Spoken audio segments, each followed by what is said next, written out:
Pessoal, vamos falar aí sobre a última parte dos servidores públicos, semana 8, dia 1º. Questão 21. Em que pese o tratamento diferenciado a que fazem jus em determinadas situações, os servidores públicos portadores de deficiência abrangidos pelo regime próprio de previdência, a Constituição veda, aqui é importante, a adoção de requisitos e critérios diferenciados para a concessão de aposentadoria a tais servidores, sob o fundamento da manutenção do equilíbrio atuarial do sistema previdenciário público. A Constituição Federal não faz essa vedação, está previsto no artigo 40, vamos ver. É vedada a adoção de requisitos e critérios diferenciados para a concessão de aposentadoria abrangidos por esse regime, essa é a regra. Agora a exceção, ressalvados nos termos definidos em leis complementares, os casos de servidores portadores de deficiência exerçam atividade de risco, cujas atividades exercidas sob condições especiais prejudiquem a saúde ou a integridade física, ok? Então há sim a possibilidade aí. Quanto não, lembrando que quando não sair essa lei complementar, o mandado de injunção aí foi feito, então o STF diz que se aplica aí as normas do regime geral da Previdência Social. Questão 22. Considere que a lei X, segundo a qual os servidores públicos deveriam estar submetidos à carga horária de 30 horas semanais, tenha sido alterada pela lei Y, que passou a exigir o cumprimento de carga horária agora de 40 horas semanais. Nesse caso, se a lei Y não tiver previsto aumento na remuneração desses servidores, está caracterizada a violação ao princípio da irredutibilidade de vencimentos, certo? Então você foi contratado por uma lei para trabalhar 30 horas para ganhar R$3.000, ok? Agora vem uma lei e muda para 40 horas, você vai dever ganhar o que? R$4.000, certo? Se não ocorreu isso aqui, está ocorrendo o que? O aumento de remuneração, de tempo de serviço, carga horária, né? E diminuição de valores, porque você está trabalhando mais e recebendo pelo mesmo tanto de 30 horas, ou seja, está ocorrendo sim violação ao princípio da irredutibilidade de vencimentos. Veja o que o STF fala. Está configurada na hipótese a violação do princípio da irredutibilidade dos vencimentos, ao aumento da carga de trabalho não se seguiu a indispensável contraprestação, alcançando o poder público vantagem indevida, ok? Então aqui era exatamente que o edital do concurso vinculou a 30 horas semanais, mediante lei posterior teria ocorrido a majoração da jornada semanal para 40 horas semanais sem a indispensável, então é indispensável a contraprestação. Questão 23. A União, Estado e Distrito Federal manterão escolas de governo para formação e aperfeiçoamento de servidores públicos, constituindo a participação nos cursos como um dos requisitos para a promoção na carreira. Aqui no âmbito federal nós temos aí a ENAP, que para carreiras, por exemplo, de gestor governamental, é indispensável no caso de promoção ter curso de participação aí de 500 horas.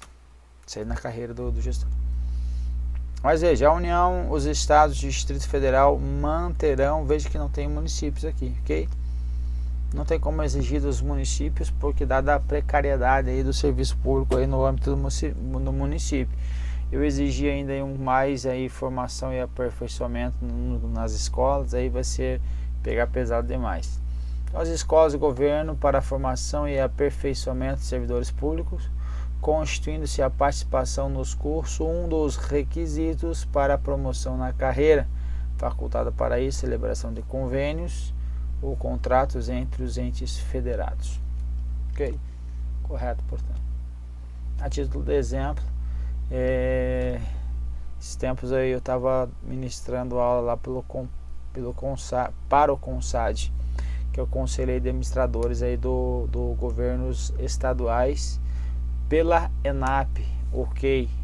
Então aquilo ali ocorreu por convênio, certo? Convênio entre a escola federal aí, né, com os governos estaduais. Questão 24.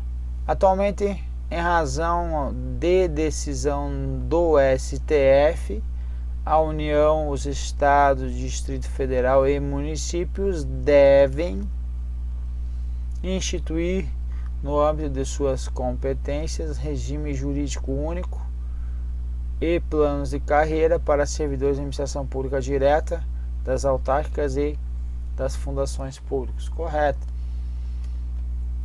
Está próprio no artigo 39 aqui, que está em vigor atualmente. O outro está suspenso pela DI. A União, Estados, Distrito Federal e municípios instituirão, no âmbito de sua competência, regime jurídico único e planos de carreira para servidores de administração pública direta, das autarquias e das fundações públicas. Exatamente o que está previsto na questão. Questão 25. A Constituição Federal, ao longo dos seus quase 20 anos de vigência, passou por várias reformas, em especial no âmbito da organização do Estado. Julgue o item seguinte de acordo com as inovações introduzidas pelas emendas constitucionais 20, 41 e 47, inclusive em relação à interpretação dada pelo STF. O servidor ocupante é apenas de cargo comissionado desde o período anterior à emenda 20 e que tenha preenchido os requisitos para a aposentadoria em 12 de janeiro de 2006, terá sua aposentadoria regida pelas mesmas regras da Previdência Pública para servidores? Negativo, continua, era o que? Era o regime geral da Previdência Social, porque não há que se falar em direito adquirido a regime jurídico, perfeito? Então veja, não tem direito à aposentadoria estatutária o servidor detentor de cargo em comissão se não preenchidos os requisitos necessários para tal aposentadoria antes do advento da emenda constitucional 20, então, de 98. Então, antes, se ele atendia todos os requisitos, ele era aposentado aí pelo regime estatutário? Resposta sim. Depois da emenda constitucional 20, resposta não. Eu estava com 29 anos e 11 meses.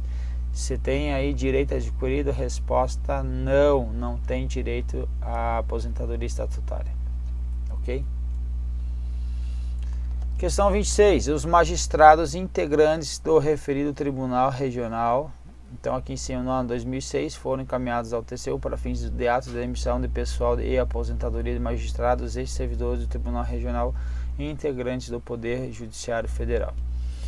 Os magistrados integrantes do referido tribunal, bem como os servidores ocupantes de cargo efetivo que compõem o seu quadro administrativo e que tenham ingressado no serviço público até 16 de dezembro de 98, ainda podem aposentar-se com proventos integrais, desde que preencham cumulativamente, entre outras, as seguintes condições: 35 anos de contribuição ser homem, 30 de contribuição ser mulher, 25 de efetivo exercício de serviço público e 15 de carreira e 5 no cargo em que se der a aposentadoria.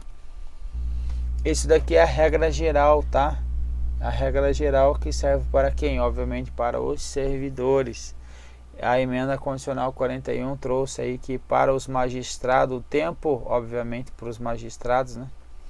Aqui antes aqui ó, o serviço até 16, então aqui ó, 16 de dezembro de 98.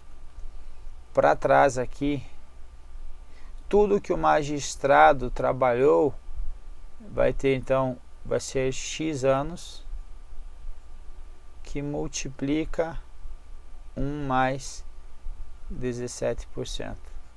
Ou seja, estou majorando em 17% aí o tempo dele, ok? O tempo de serviço antes da entrada da emenda. Então foi estendido para quem isso daqui? Para o Poder Judiciário, os membros do Poder Judiciário, ou seja, os magistrados, os membros do Ministério Público e os membros do Tribunal de Contas. E para os réis mortais servidores, nada, ok? Então por isso que aos magistrados, bem como aos servidores, trazendo essas condições, não, porque o magistrado tendo essa possibilidade de majorar em 17%, ele não precisa ter as condições de 35 anos de contribuição e nem os demais aí. Então, que é errado o item. Questão 27. Um professor universitário aposentado que preste concurso público para analista e controle externo do TCU, sendo investido no cargo, poderá acumular os proventos da inatividade com a remuneração do cargo efetivo. Olha que situação. Qual é a situação? Na Constituição Federal traz a previsão lá de acúmulo de cargos de 2 de professores, que não é o caso, 2 da área de serviço, da área de saúde devidamente regulamentado, que não é o caso. Qual é o caso então? Um de professor mais um cargo, o que? Técnico ou científico. Só que o pessoal aí, o STJ, próprio TCU, vem trazendo aí a respeito da conceituação de cargo técnico ou científico para fins de acumulação permitida aí no texto constitucional. Ele vai dizer o quê? Que os cargos de nível superior ou de nível médio podem ser cargos técnicos e científicos? Sim. Qual é a condição então para que eles sejam isso? Que tenha exigência de uma habilitação específica para o exercício dessa atividade profissional. Exemplo, técnico em contabilidade, técnico em enfermagem, certo? Então, uma carreira específica, o analista que tem uma carreira lá específica, formação em contador, certo? Então, veja que para o TCU, analista de controle externo do TCU, não tem, volta aqui, não tem o que formação específica, qualquer área de formação. Ora, se é para qualquer área de formação, caberá acumular os proventos na inatividade com a remuneração do cargo efetivo? Pois é, em tese não, porque não era aqui um cargo técnico nem um cargo científico. O que eu acho que a questão ela talvez tentou enrolar aí, por isso a casca de banana aí. Ele está falando assim, um professor universitário aposentado.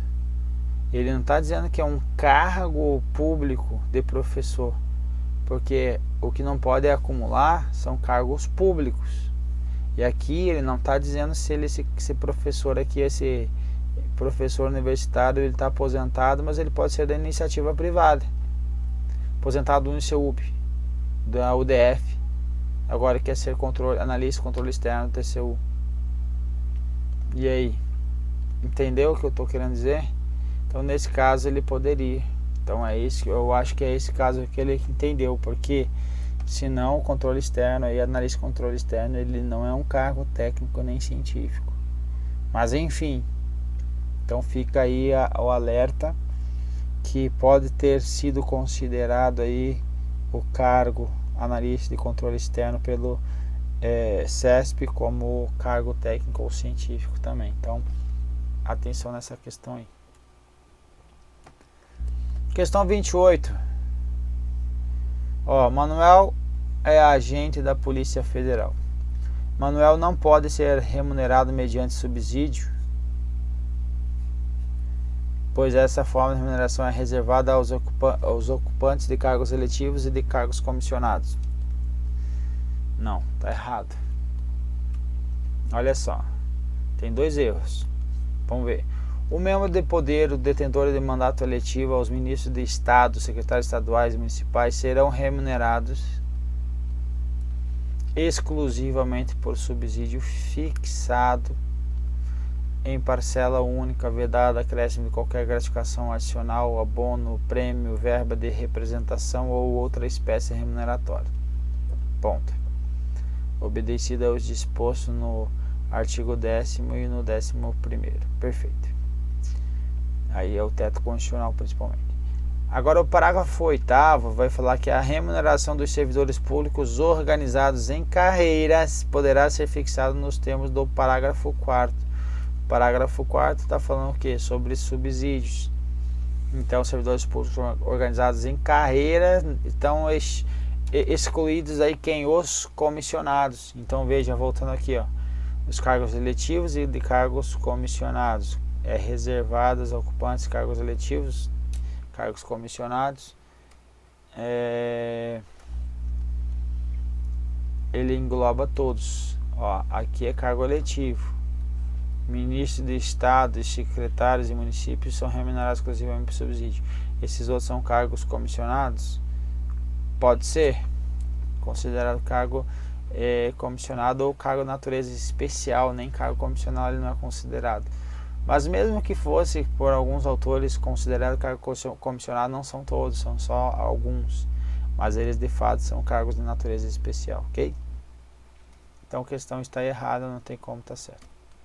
Questão 29. Uma funcionária pública nomeada à vaga de reserva para deficientes físicos logo deixou de realizar adequadamente as suas atribuições. Após a inspeção médica, comprovou-se que o motivo da não atendimento às atribuições e responsabilidades exigidas pelo serviço deu-se por limitação física da funcionária. A administração pública readaptou-a para outra vaga. Nessa situação, a administração pública agiu em conformidade com a legislação vigente? Sim, está em conformidade com a Lei 8.112. Isso aqui é mais questão da 8.112 do que propriamente da Constituição Federal. Veja, artigo 24 aqui da Lei 8.112. A readaptação é a investidura do servidor em cargo de atribuições e responsabilidades compatíveis com a limitação que tenha sofrido em sua capacidade física ou mental, verificada em inspeção médica. A readaptação será efetivada em cargo e atribuições afins, respeitada a habilidade exigida, nível de escolaridade e equivalência de vencimentos. Na hipótese de inexistência de cargo vago, o servidor exercerá suas atribuições como excedente até a ocorrência de vaga. Portanto, correta a questão. Última questão. Eliane teve a inscrição indeferida em concurso público para o cargo de assistente administrativo, por contar com mais de 35 anos de idade. O indeferimento estribou-se no edital do certame, que apresentava como requisito a admissão ao concurso ter mais de 25 e menos de 35 de idade, salvo ser ocupante de cargo ou função pública. Tem isso? Pode isso? Não, está tudo errado. Nessa situação, a discriminação do edital é inconstitucional, perfeito, por violar o princípio da igualdade e da vedação constitucional da diferença de critério de admissão por motivo de idade. Correto? Correto. Obviamente que esse cargo aí, ele não tem o que? A natureza das atribuições aí do cargo, uma justificativa plausível para limitação de idade, como por exemplo algumas carreiras militares ou policiais até mesmo. Artigo 7º 30 vai falar que a proibição de diferença de salários de exercício de funções e de critério de admissão por motivo de sexo, de idade, cor ou estado civil. Então, proibição de diferença, certo? Agora, súmula 683 vai falar que o limite de idade para inscrição em concurso público só se legitima em face do artigo 7º 30, que é esse aqui de cima, da Constituição Federal. Então, quando se possa ser justificado pela natureza das atribuições do cargo a ser preenchido.